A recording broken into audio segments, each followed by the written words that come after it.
까치 둥지. 일산에 살고 있는 나는 저녁이면 일몰에 강화 쪽 하늘로 사라지는 여객기들을 오랫동안 바라보곤 했다. 노을진 하늘 속으로 빨려 들어가서 종족을 감추는 여객기들은 이 세계의 대륙간 하늘을 횡단하는 힘센 물고기들처럼 보였다. 여객기들은 문명한 대도시들 사이의 전령으로서 아름다워 보였고, 알 수 없는 먼 곳을 향한 충동으로 일상의 진부함을 헝클어 놓곤 했다. 중국 여객기가 추락한 김해 돛대산의 현장에는 삶과 죽음이 뒤죽박죽으로 엉켜 있었다.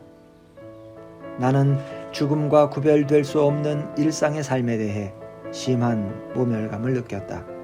살아있다고 말할 수 있는 근거를 댈 수가 없었다. 어떠한 관찰자도 그 운명으로부터 예외일 수 없었다. 그날 밤새도록 장대비가 내렸다.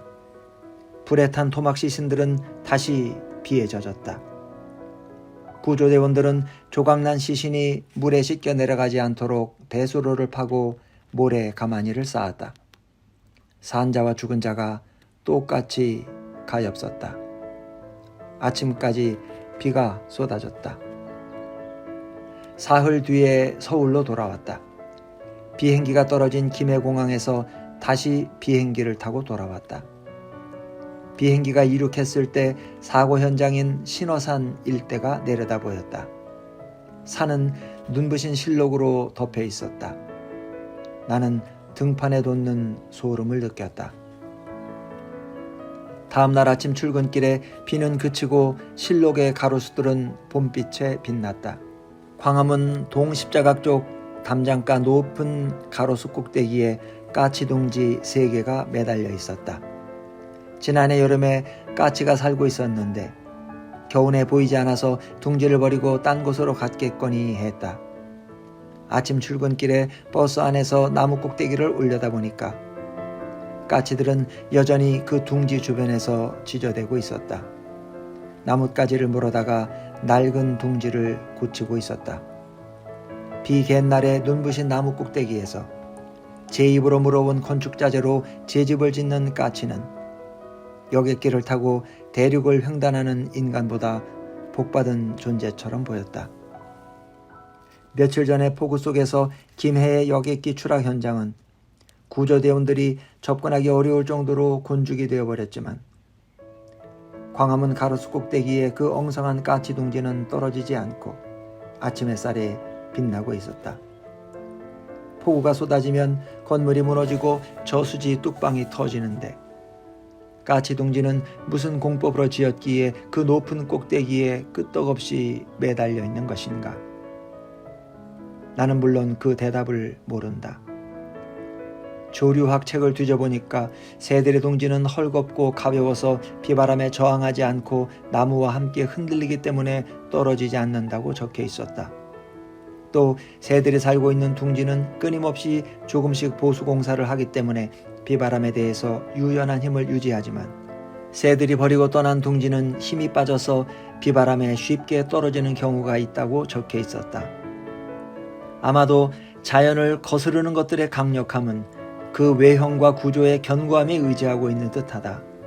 그래서 그 강력함은 허약함을 내장하고 있지만 이 내장된 허약함은 눈에 보이지 않고 일이 터지고 나서야 비로소 거대한 허약함을 드러낸다. 자연에 포개지는 것들의 외양은 늘 엉성하고 헐겁다. 그 헐거움은 강력함을 내장한 헐거움이지만 이 내장된 강력함도 얼른 눈에 띄지 않는다. 그러니 견고하다 혹은 헐겁다는 인간의 말은 도무지 신뢰할 수 없는 말인 것처럼 들리기도 한다. 김해 사고 현장에서 돌아와서 나는 날아가는 여객기의 아름다움보다도 높은 나무 꼭대기에 매달린 까치 둥지가 더욱 인간 쪽에 가깝다고 느꼈다. 우습고 또 무력한 말일 테지만 둥지를 짓는 까치들의 건축 공법을 골똘히 연구해서 이 세상의 모든 구조물들을 처음부터 다시 만들 수는 없는 것인지를 생각했다. 아마도 그럴 수는 없을 것이다. 그러나 그 말이 무기력한 말이라 하더라도 까치의 공법을 궁금해하는 인간의 꿈이 무효인 것은 아니다. 자연은 자연 그 자체로서 무의미한 것일 수 있다. 자연은 물리적이고 물질적인 세계이며 인과율의 적용을 받는 객관의 세계이다. 그러나 그 무의미가 인간이 설정한 의미들보다 더욱 힘세게 인간을 지배하고 있다. 김의 사고 현장에서 삶과 죽음을 과학으로 설명할 길은 없어 보였다. 멀쩡히 걸어서 잔해 속을 헤집고 나온 사람 옆자리에서 또 어떤 사람은 불에 타서 재가 되었다. 삶과 죽음은 함께 비애로워 보였다. 다시 그 비행기를 타고 서울로 돌아왔을 때 인간을 위로해 주는 것은 광화문 가로수 꼭대기 까치동지였다. 인간의 비행기가 추락해도 까치동지는 떨어지지 않았다.